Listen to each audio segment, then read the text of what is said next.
Section 299. In this chapter, unless there is anything repugnant in the subject or context. ठीक है, ये वही line जो नॉर्मली लिखी जाती है कि अगर तो कोई चीज एक्सप्रेसली किसी और तरीके से बताई जा रही है तो उसको हम वैसे लेंगे, अगर वैसा नहीं है तो फिर जो ये डेफिनेशंस लिखी हैं इनका यही मीनिंग लिया जाएगा। सबसे पहले एडल्ट है। Adult means a person who has attend the age of 18 years.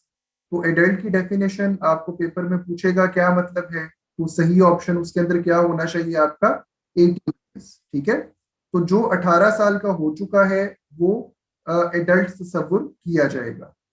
उसके बाद अर्श है। अर्श means the compensation specified in this chapter to be paid to the victim or his heirs under this chapter. अर्श और दमान में हमेशा कंफ्यूजन रहता है, तो आपने याद रखना है कि इनमें से एक फिक्स्ड है, फिक्स्ड बाय द लॉ, और एक फिक्स्ड बाय द लॉ नहीं है। तो जो अर्श है वो फिक्स्ड बाय द लॉ है।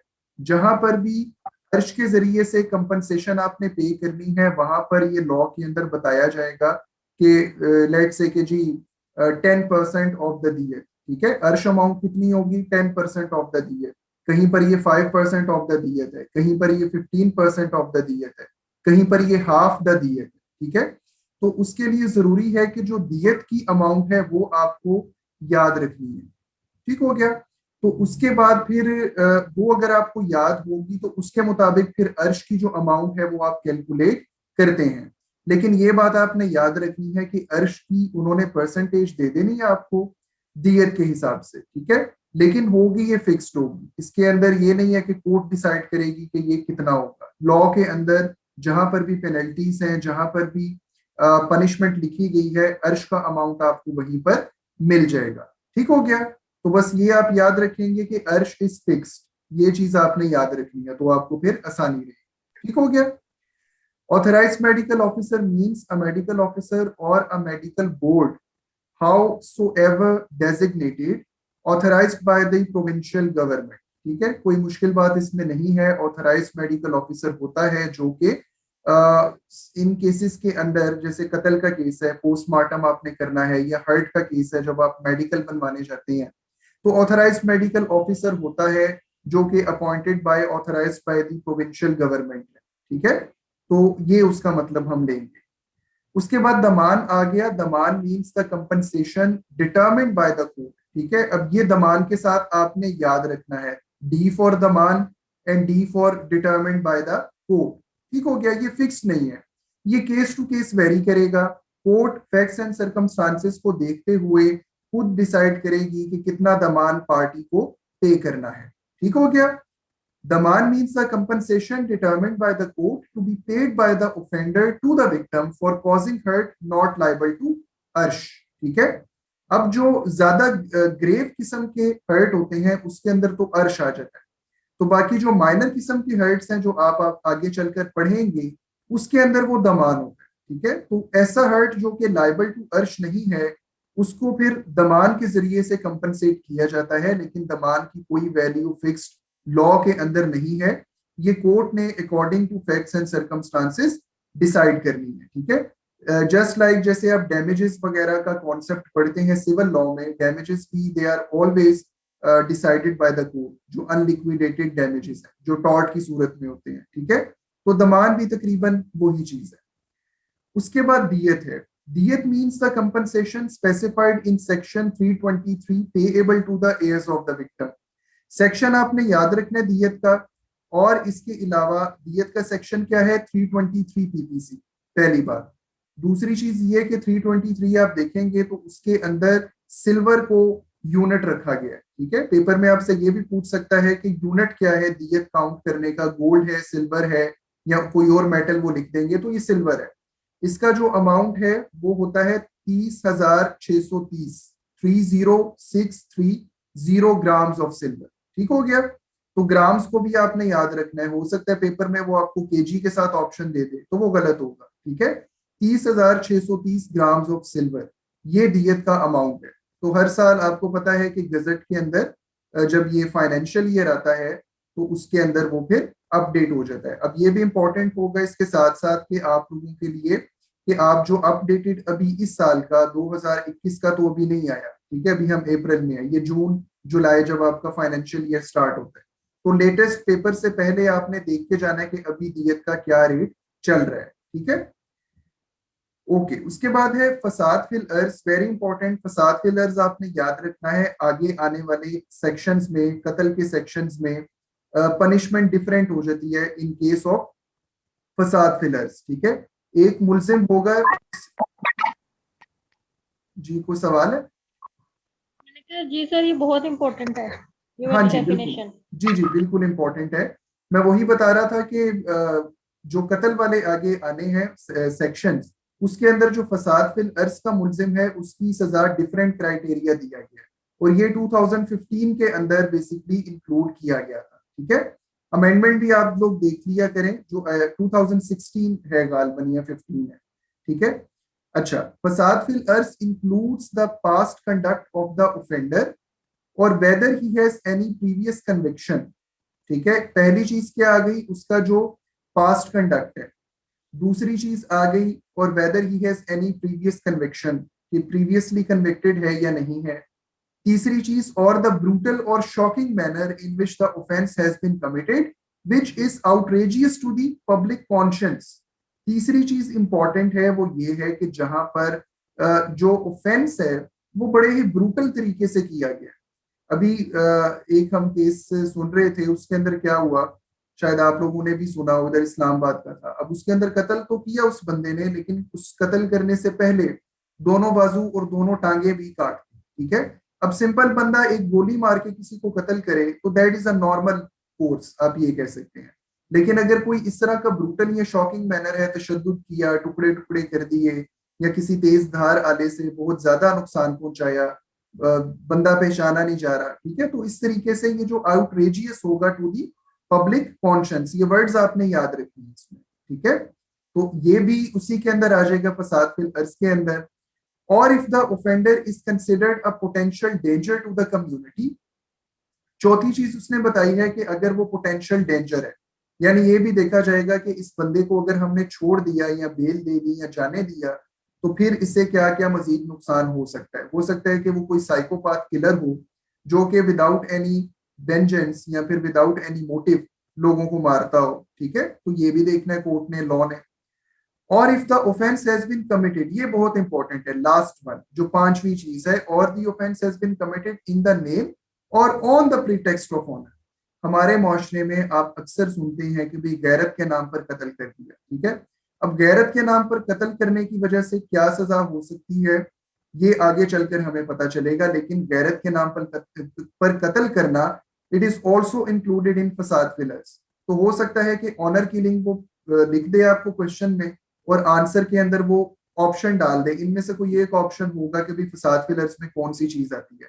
तो ये पांच चीजें आपको याद होनी चाहिए, और खासकर ये जो आखिरी दो चीजें हैं, तीन चीजें, ये लाजमी याद होनी चाहिए, ठीक हो गया। Government means the provincial government. अब है ये छोटी सी चीज, लेकिन आपको कंफ्यूज कर सकती है पेपर में। अगर आपको पता नहीं होगा तो हो सकता है आप सेंट्रल गवर्नमेंट लिखा है, सेंट्रल गवर्नमेंट आपने नहीं लिखना। जहां पर भी प्रोसीजरल लॉ की बात होती है, वहां पर हम प्रोविंशियल गवर्नमेंट की बात करते हैं, चाहे वो सीआरपीसी है या चाहे वो पीपीसी है, ठीक हो गया। उसके बाद है इकराहे ताम और इकराहे नाकिस। ताम का मतलब क्या, इकरा का मतलब क्या होता है, अरेबिक में इकरा बोलते हैं मजबूरी को, ठीक है। जैसे आप लोगों ने हदीस सुनी होगी, ला इकराहा फिद्दीन, यानी कि दीन में कोई जबरदस्ती नहीं है। इकरा का मतलब आप जबरदस्ती का लें, ठीक है। एक होता है इकराहे ताम, ताम का मतलब होता है कंप्लीट, जहां पर जो आपकी जबरदस्ती या कोएर्जन लेवल है किसी बंदे की तरफ से, वो कंप्लीट होगा, ठीक है। और जो इकराहे ताम नहीं है, उसको हम इकराहे नाकिस कहेंगे। तो मतलब क्या हो गया कि इकराहे ताम का इसने यहाँ पर क्राइटेरिया हमें प्रोवाइड कर दिया कि ये इकराहे ताम है। और जब क्वेश्चन आएगा कि इकराहे नाकिस क्या है, तो जो चीज इकराहे ताम के क्राइटेरिया पर पूरी नहीं उतर रही, वो इकराहे नाकिस में आ जाएगी, ठीक है। अब इकराहे ताम मैं पढ़ने लगूं।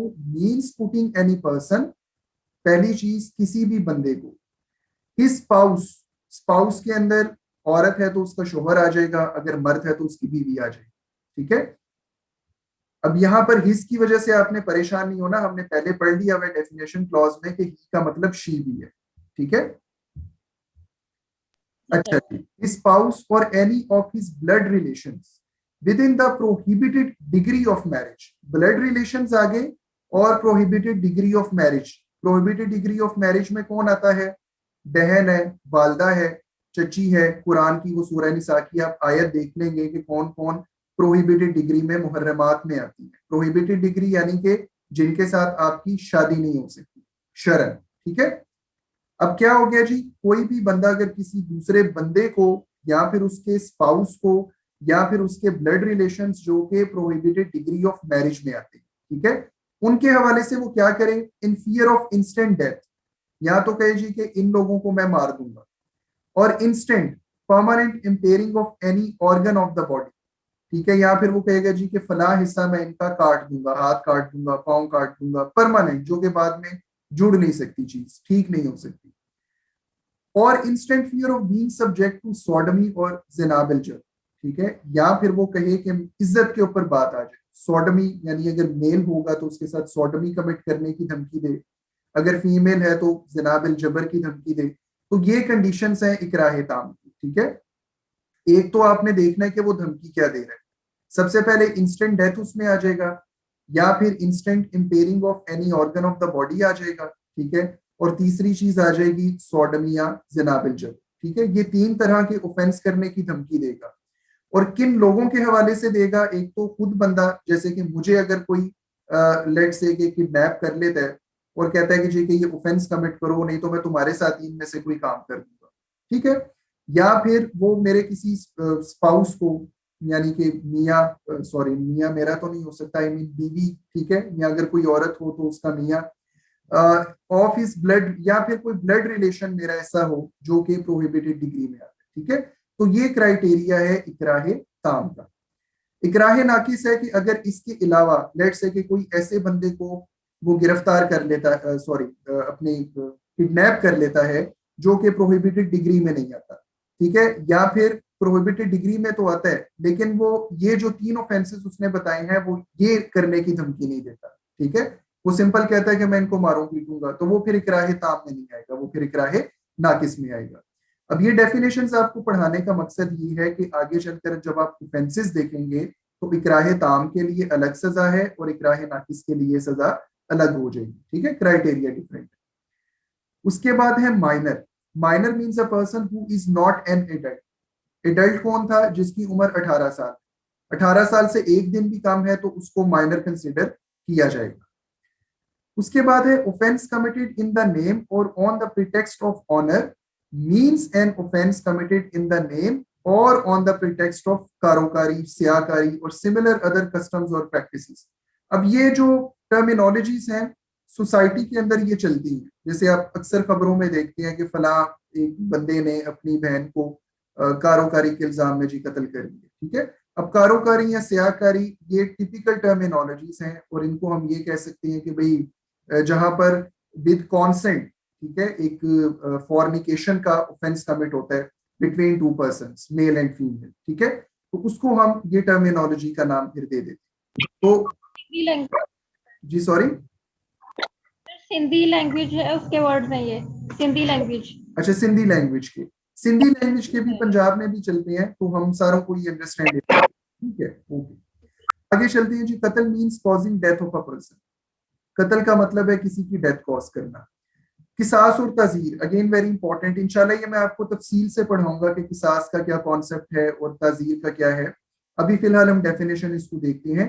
किसास means punishment by causing similar hurt, ठीक है, सिमिलर हर्ट कॉज करना at the same part of the body. Quran की आयत है ना, तो जिसमें लिखा हुआ है कि सारे कान के बदले कान और आंख के बदले आंख, ठीक है, आजाद बंदे के बदले में आजाद बंदा, गुलाम के बदले में गुलाम, ठीक है, तो वो सारी आयत आपको याद होनी चाहिए भाई। अब किसास का यहाँ पर कहता है कि punishment by causing similar hurt at the same part of the body of the convict as he has caused to the victim. जैसे एक बंदे ने विक्टिम के, लेट से कि उसने दायां हाथ काट दिया, ठीक है, इम्प्यूटेशन उसने कर दी। अब किसास ये डिमांड करता है कि आप उसका भी दायां हाथ काट दो, ठीक है।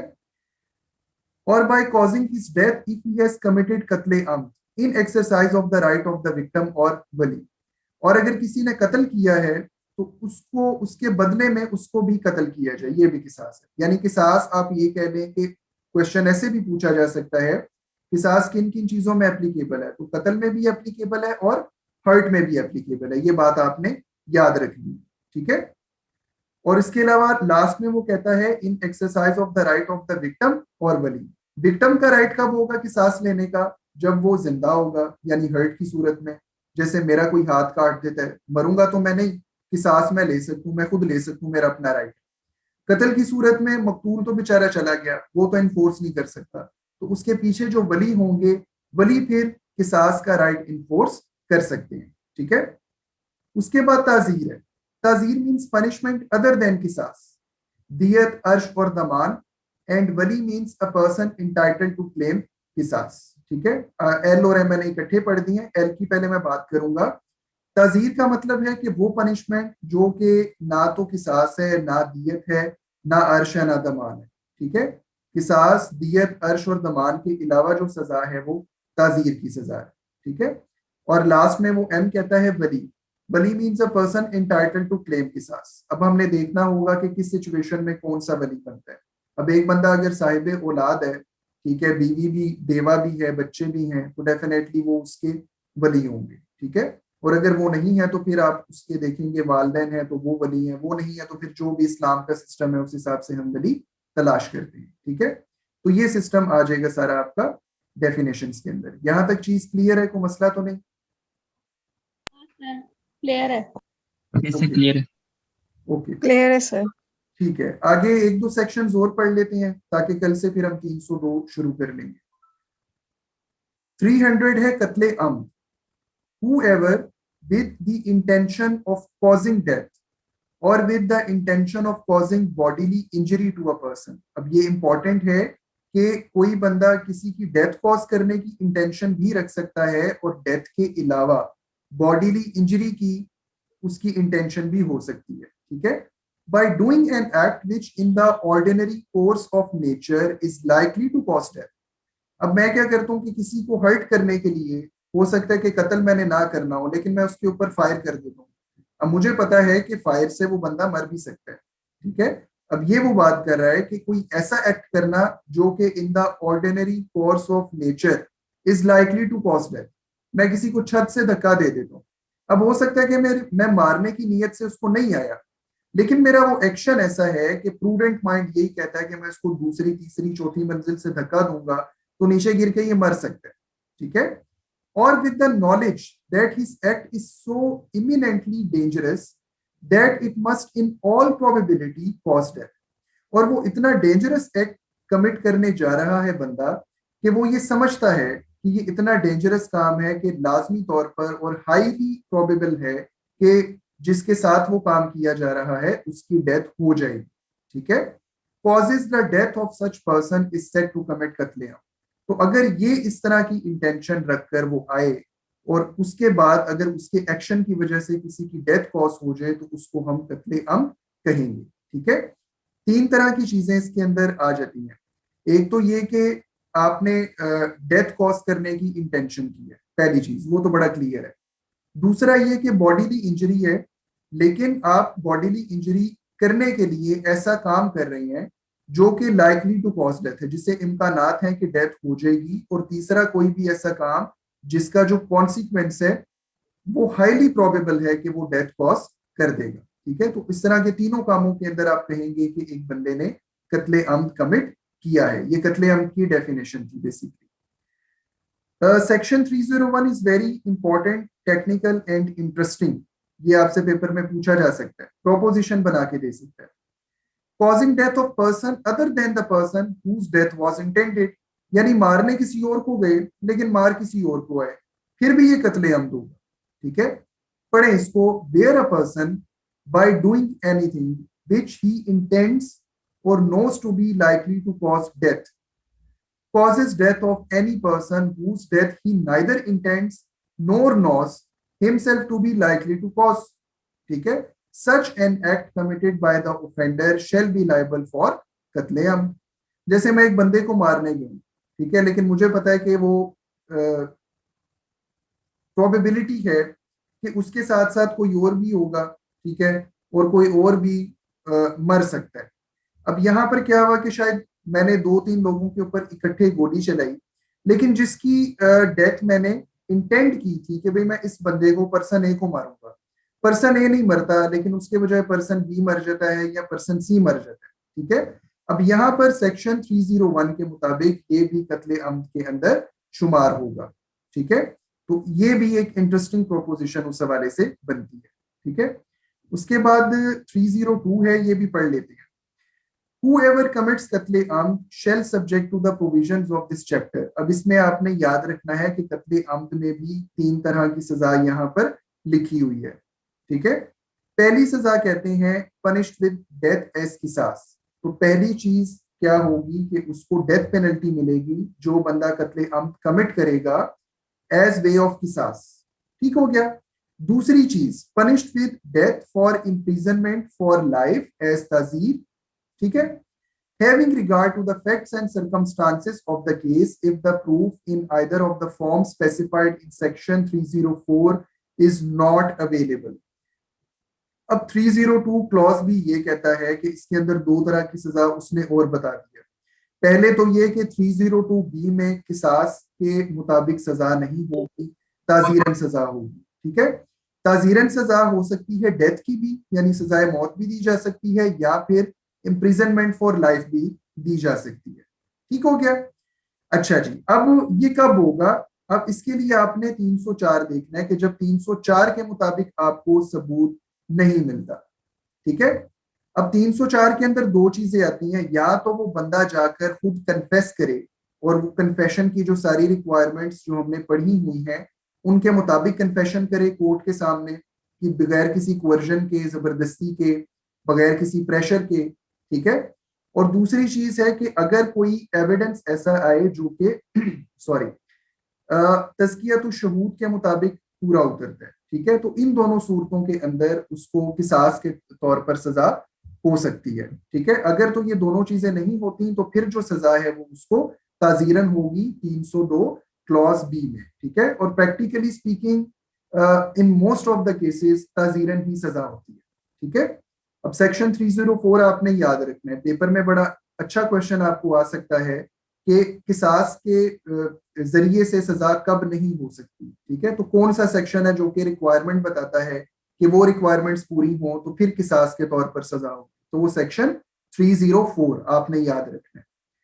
उसके बाद 302 क्लॉज सी है, punished with imprisonment of either description for a term which may extend to 25 years where according to the injunctions of Islam the punishment of qisas is not applicable, ठीक है।